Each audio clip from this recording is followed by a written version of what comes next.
Hey inklets, it's Adele from Let's Get Inkie, and today I've got a bit of a different process video for you today. So it's not an art journaling video, but it's getting ready to do some art journaling in it. So this is from Cosmo Cricut, and it's a traveler's notebook that has some watercolor inserts. I think they're called color something. They're called something, but they're designed so that there's a relief print on the front of the traveler's notebook inserts, and when you add color, watercolor or paint to it, the relief print underneath will resist the watercolor and it will show through. So all I'm doing is I'm grabbing these are my Winsor & Newton tube watercolor paints that I've put into a palette, and I'm just spraying a little bit of water on them just to activate them and get them all nice and juicy, just getting those ready. And then it's really easy, and you can't really stuff it up, which is I love projects like this that you can't really get wrong. So I'm just grabbing my big fat brush, and this one's from Spotlight for a couple of dollars, and I usually use it for gesso, but I'm using it instead here just to make the background. So I just put a bit of water everywhere, and I'm just grabbing a little bit of each of the watercolors, and you can see by adding that watercolor to the insert originally, the colors just bleed, and oh, it's so pretty. So I'm adding some red and some pink, and then I go through and add some purple, so you can see the design coming through already. I will say that it does require some extra help to make the design nice and clear. I just use the corner of a piece of paper towel. You can see I'm about to do it in a moment. Or a cotton bud, that was also helpful, or a Q-tip, whatever you guys call them in America. But I did need to have a little bit of extra assistance just to wipe off some of the color off the resist. Now if you leave it, it does dry on top of the resist pattern, and it's harder to get off. You still can get it off, but it is harder to get it off. This one has a bit of gold foiling as well, which is nice.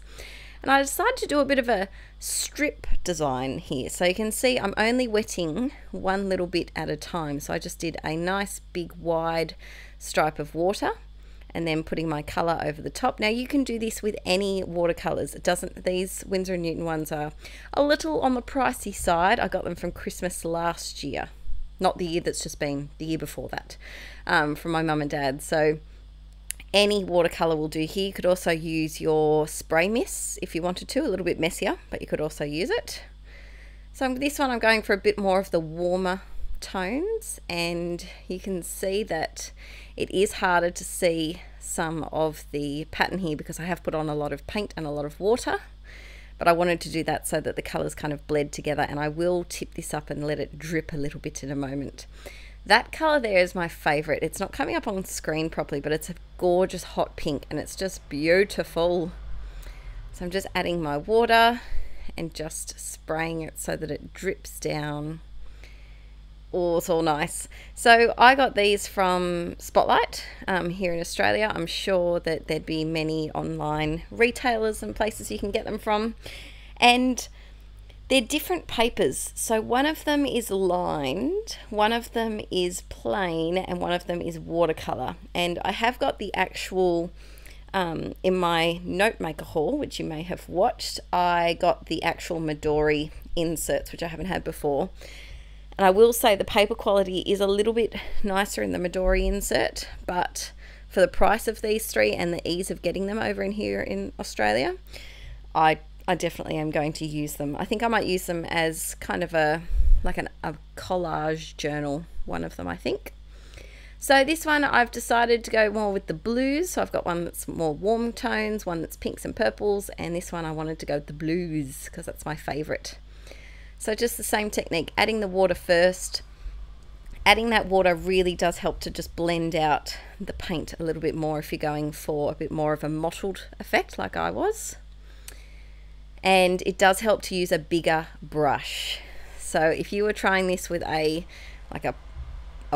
one-sized brush, brushes have different numbers to show what size they are. If you're trying it with a 1, it would be a lot more difficult. So I really enjoy these paintbrushes from Spotlight. They come in a pack. I've seen them other places too, and they have like a grippy bit on the end, and they're really, really cheap considering paintbrushes are like the secret little expensive piece of the art world. They're so expensive, especially nice big ones, so it's nice to get a pack where they're not as pricey. So I'm just making that color go around, and doesn't that look delicious? I love it. Adding a bit more dark colors where I felt like it needed it. And then I'm just grabbing a cotton bud, and these cotton buds I got so cheap, and I know now why they were so cheap. The fluff is practically falling off them. So I did go through quite a few cotton buds to clean off that blue one, but it didn't matter because they cost so little, and I wouldn't use them on my face because the fluff was falling onto my face and making it look like I had white stubble everywhere. So here they are a bit close up, and I love them. I absolutely love them. You could try a similar technique with white or clear embossing powder and your stamps. If you want me to have a go at doing that, let me know in the comments below. And if you also like to see some traveler's notebook process videos, I've started a new traveler's notebook this year, and I've been journaling a bit in it and sticking some things in and painting. So let me know if you would like to see a video on that in the comments below. And thanks for watching, guys. I'm just popping them back into my cover, my journal cover, which isn't the prettiest, but it does its job. And there we go, all done. So thanks for watching, guys, and I'd really appreciate it if you gave this video a thumbs up if you enjoyed it, and if you'd like to see some more Traveler's Notebook videos. Bye!